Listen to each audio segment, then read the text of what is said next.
13 de febrer, Dia Mundial de la Ràdio. EAJ1 de Emisiones Radio Barcelona. La estación radiodifusora EAJ1 de Emisiones Radio Barcelona. Este so que acaben d'escoltar es produïa el novembre del 1924. Es complien 95 anys de la Ràdio Espanya i avui, com que és el dia de la ràdio, no voldríem perdre l'oportunitat a les notícies del matí de saber quins van ser els orígens i quin serà el futur d'este mitjà de comunicació que evidentment ha canviat i molt durant estos anys. I ho farem amb uns convidats especials. A l'estudi 2 de la ràdio d'Apunt tenim la professora del Departament de Comunicació Audiovisual i Publicitat de la Universitat CEU, Cardenal Herrera, Àngels Álvarez. Bon dia. Hola, molt bon dia. I també contem amb la presència dels estudiants de segon de periodisme, Paula Hernández, Sergio Calvo i Ramon Pérez. Bon dia als tres. Què tal? Bon dia, Alpídia.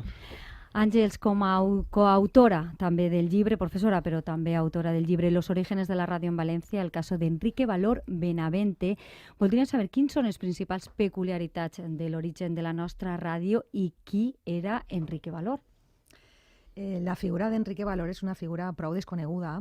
Hem tingut la sort de disposar de material inèdit que ens ha facilitat la seva família i gràcies a aquest material inèdit hem pogut anar reconstruint com va ser la posada en marxa de la ràdio en València, de Ràdio València, i com va ser la història de la ràdio des dels primers moments fins a que desapareix la figura d'Enrique Valor. I és una història molt semblant a la d'altres emissores de ràdio d'altres comunitats, una història de lluita, d'entusiasme, d'una persona enamorada de la ràdio que va treballar i va dedicar tota la seva vida a este mitjà. Va ser important per a la societat d'aquell moment i per a les societats posteriors el tindre un mitjà, la ràdio, que no només arribava des de Madrid, sinó també s'escoltava pròxim a casa? Clar que sí. Inclús hi havia programes de ràdio en València, en aquella emissora de ràdio d'inicis dels anys 30-40. Va ser fonamental perquè va servir per articular la vida pública, per a donar-li veu a la població, per a donar a conèixer què és el que estava passant a València. I va ser testimoni de com va anar evolucionant la situació històrica, va ser testimoni de la censura, de la situació del franquisme, de la repressió i posteriorment de l'arribada de la democràcia, com va anar evolucionant la ràdio, com es va anar transformant els gèneres, el llenguatge, la publicitat. En definitiva, és un testimoni, no, de la vida, la ràdio com a mitjà que contempla el que passa i ho conta. Precisament volem recordar diversos moments d'aquesta història compartida. El primer correspon, van a sentir-lo, a un fragment del reportatge emès en la televisió valenciana el 2012 amb motiu dels 20 anys de la Pantanada de Tous, és un fragment radiofònic. El segon és l'entrada al Congrés dels militars el 23 de febrer i el tercer la legalització del Partit Comunista d'Espanya. Que per la nit va ploure molt y els carrers estan tots plens d'aigua. Atención, Gobierno Civil de Valencia y la Junta de Protección Civil. Els treballadors van anar al pantano a obrir les comportes. Abandonen sus hogares, marchando en familias agrupadas. Con les màquines estaven plenes d'aigua, no van poder. Y sin usar vehículos. Que evacuaren, que el pantano podía reventar. Hacia los lugares más altos de las inmediaciones. Que rebotaba la olla por la pared del pantano y se va a reventar. La presa de Tous ha reventado. Va inundar mis pobles y la olla arribaba casi dalt de les teules. La presa de Tous no ha resistido.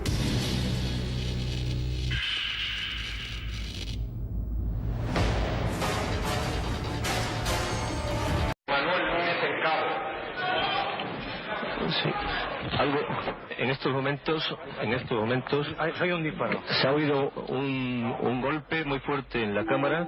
No sabemos lo que es porque se ve la policía, la Guardia Civil entra en estos momentos en el Congreso de los Diputados. Hay un teniente coronel que con una pistola sube hacia la tribuna. En estos momentos apunta.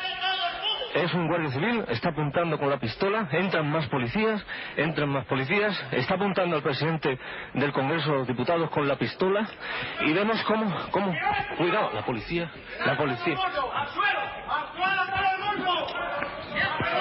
No podemos emitir más porque nos están apuntando con la policía. Llevan metralletas.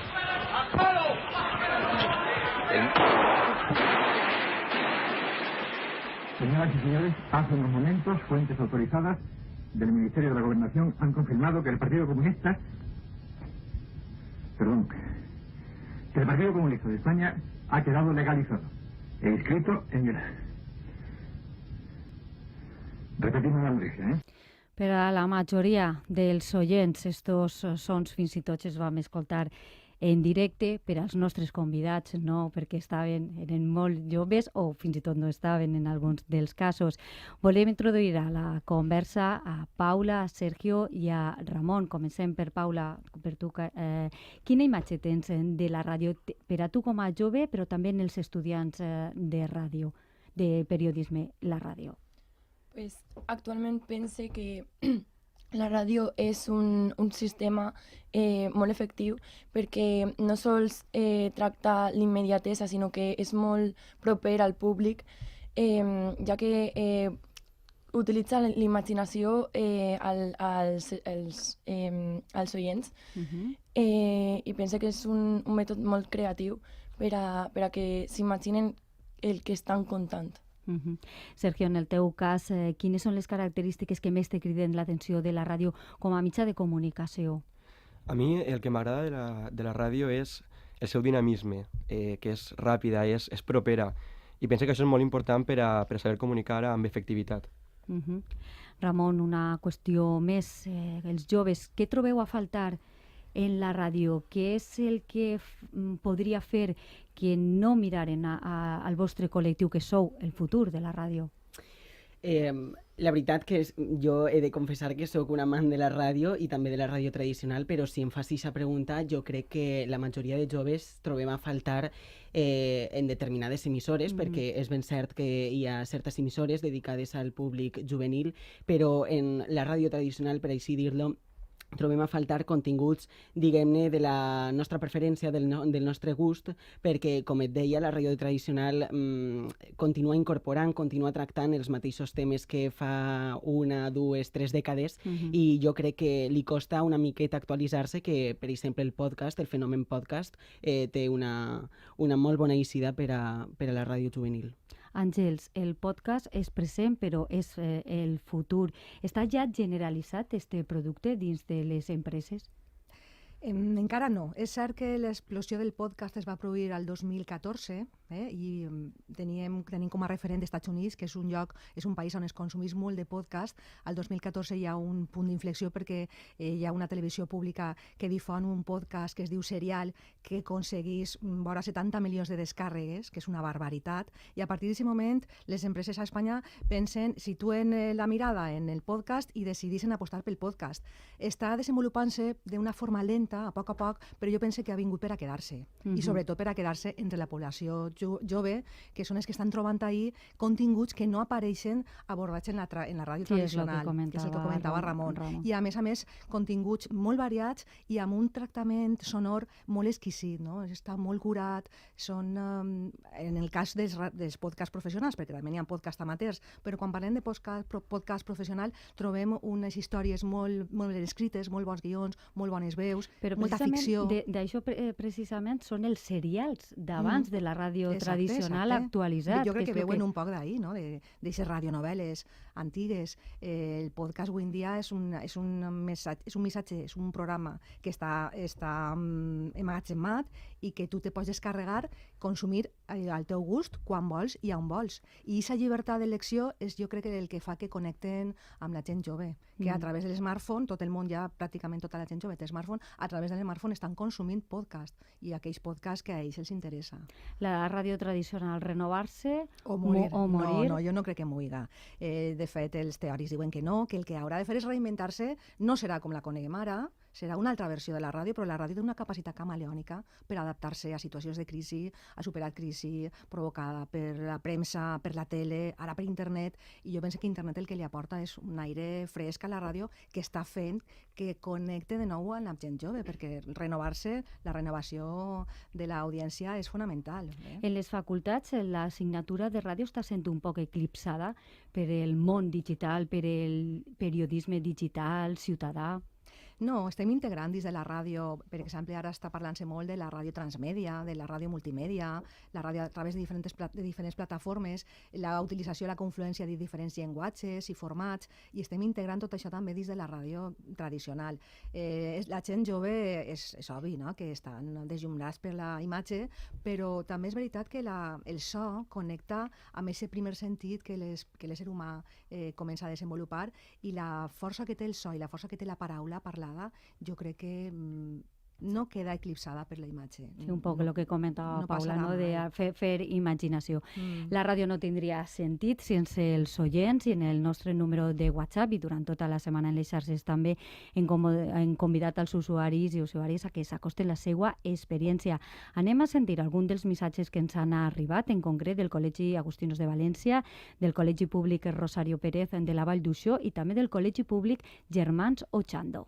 Avui estem gravant un programa per a celebrar el Dia Mundial de la Ràdio, que serà el proper 13 de febrer. I esteu tots convidats a escoltar-nos a la pàgina web del col·legi, AVE Ràdio. A mi m'agrada vindre a la ràdio perquè és molt important quan tots els xiquets i xiquetes de tot el col·legi m'escolten. A mi m'agrada vindre a la ràdio perquè m'agrada llegir i m'esforço més. Promou la comunicació i facilita la lectura i la comprensió dels textos. També fomenta el debat. Aconsegueix millorar la connexió o relació entre l'expressió oral i l'expressió escrita.